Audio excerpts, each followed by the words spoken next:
आप सभी को स्वतंत्रता दिवस की हार्दिक हार्दिक शुभकामनाएं। मैं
जिंदा तू बाग है मेरा तेरा परिंदा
तू बाग है मेरा तेरा परिंदा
आप सभी को अवगत होगा है कि हम अभी वर्तमान में 78वां स्वतंत्रता दिवस मना रहे हैं।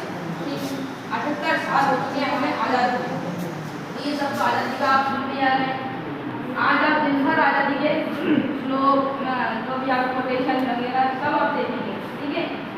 तो मेरी तरफ से केवल इतना है कि जो इन टीम ने अभी संचालन किया है, तो पहले एक बार जोरदार अपने लिए तालियां बजाएं।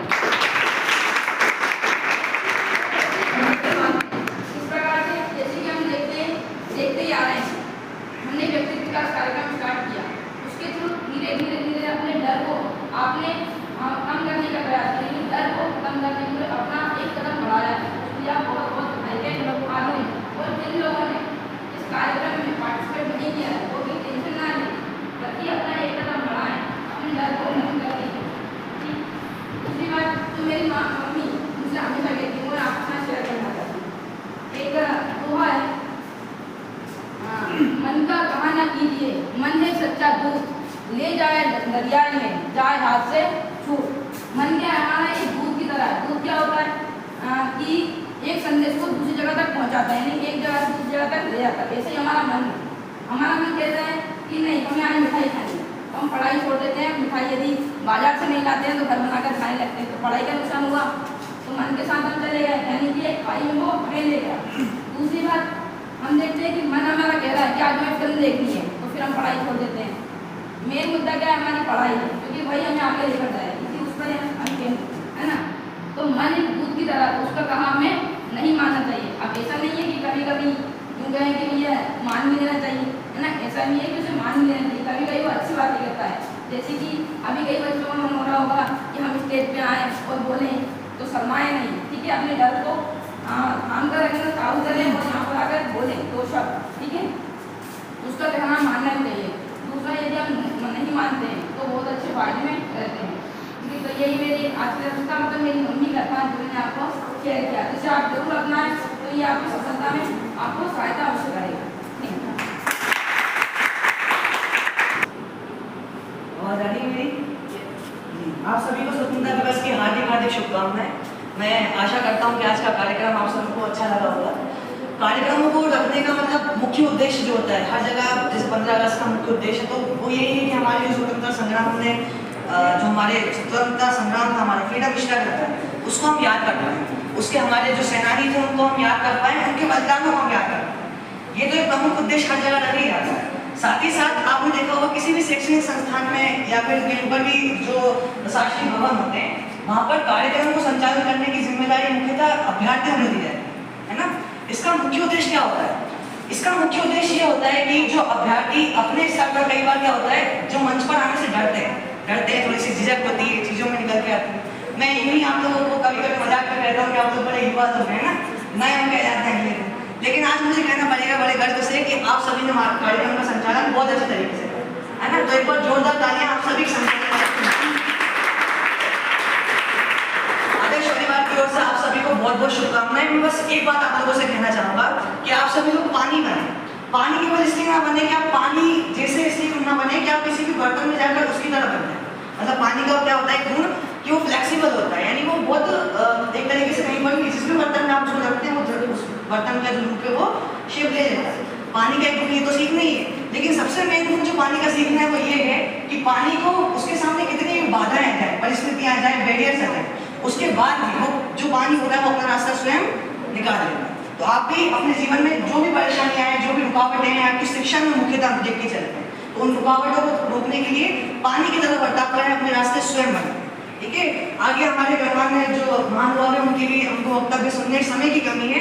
मैं अपनी वाणी को विराम देता हूँ छोटी सी कविता से कि कई परिस्थितियों से हार मानकर, परिस्थिति समझते हैं ना, सिचुएशंस, कि कई परिस्थितियों से हार मानकर हथियार छोड़ देते हैं, कई परिस्थितियों को बुलाकर पहाड़ तोड़ देते हैं, अभाव में भी चेहरे में प्रभाव रखने वाले, हर वक्त हर दम जीतने का विचार करने वाले, ये निर्भय निडर लोग ना जाने कैसे कह लेते हैं कि उड़ जाते हैं परिंदे तेज हवाओं से। परिंदे जानते हैं ना, बर्ड्स, कि उड़ जाते हैं परिंदे तेज हवाओं से, जो तूफानों से भी ऊपर उड़े उसे बाँच गए थे, ठीक है। सभी समस्याओं से ऊपर बढ़े, समस्या नीचे हो उसके ऊपर उड़कर अपनी जो राह है वो अपना बनाए। बहुत बहुत धन्यवाद एक बार फिर आप सभी को।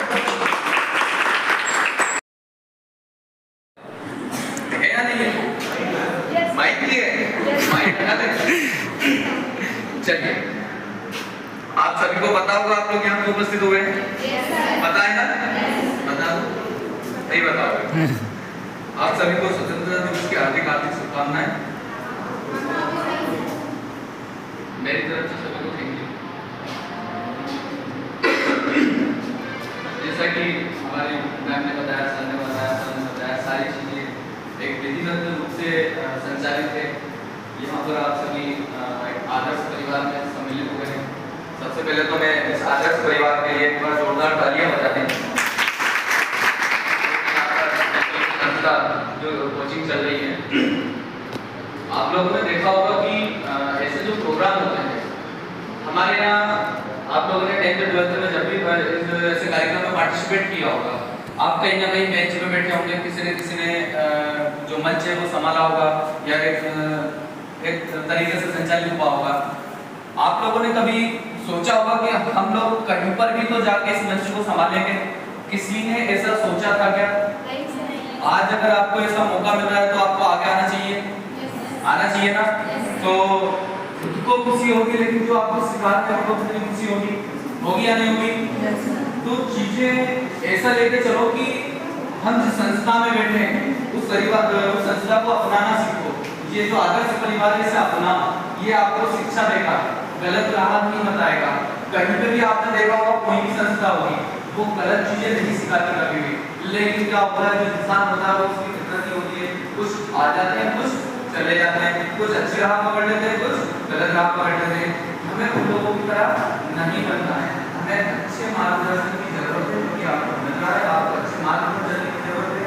आपको निरंतर अभ्यास करता रहना चाहिए जब तक आपको सफलता ना मिल जाए। अब ऐसा नहीं कि सफलता मिल जाए उसके बाद अब हो गई हमारी सारी पढ़ाई होती है, हमने सीखना था उसके बाद हम नए जीवन की शुरुआत करते हैं ना, नए जीवन की शुरुआत अरे करते हैं ना, उसी निरंतरता से करना चाहिए, ना कि कुछ परिवर्तन हो सकते हैं।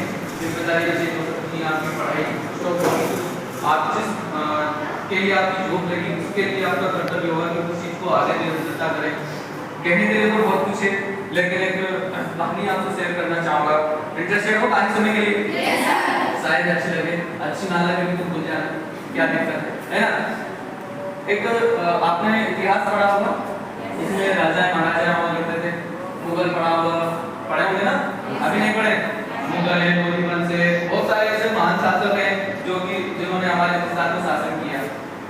एक कहानी शेयर करना चाहूंगा आपसे।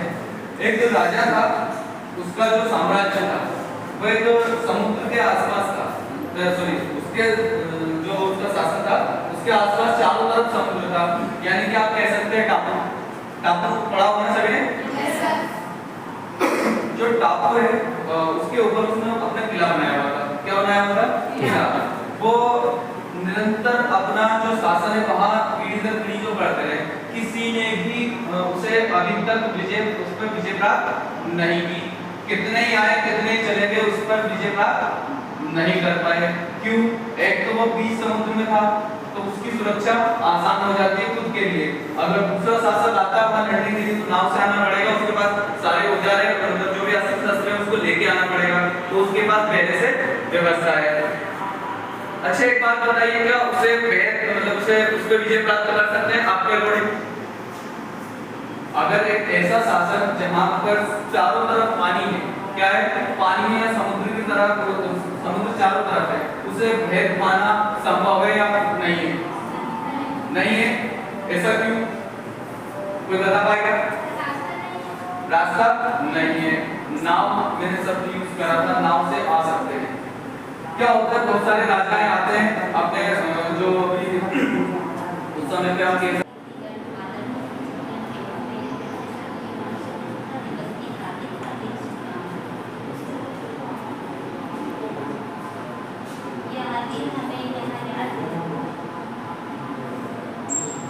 उन स्वतंत्रता सेनानियों की जिन्होंने अपने देश की आज़ादी के लिए अपने प्राणों की आहुति दे दी। आज हम सब उन सभी को नमन करते हैं।